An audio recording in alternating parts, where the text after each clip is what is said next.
Isang mainit na usapin muli ang umalingaw-ngaw sa larangan ng politika at eleksyon.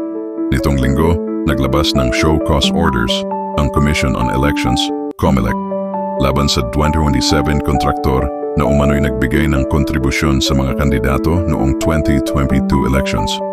Ayon sa COMELEC, layunin ng mga show cause order na malinawan kung may paglabag sa batas ukol sa political campaign financing. Lalo na't ipinagbabawal sa mga may direktang kontrata o kasunduan sa gobyerno na magbigay ng donasyon sa mga tumatakbong kandidato. Ang mga kontraktor na ito ay hinihinalang nagbigay ng pondo o suporta sa ilang kandidato habang kasalukuyan pa silang may kontrata sa mga ahensya ng pamahalaan.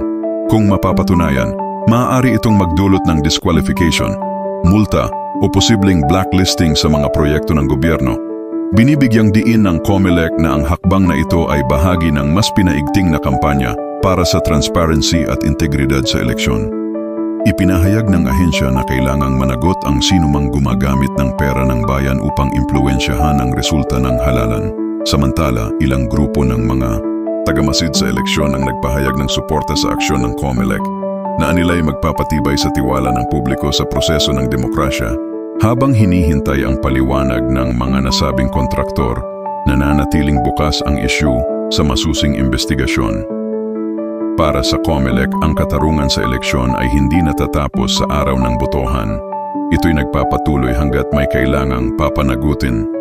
Isang paalala na sa demokrasya, ang tunay na panalo ay ang katotohanan.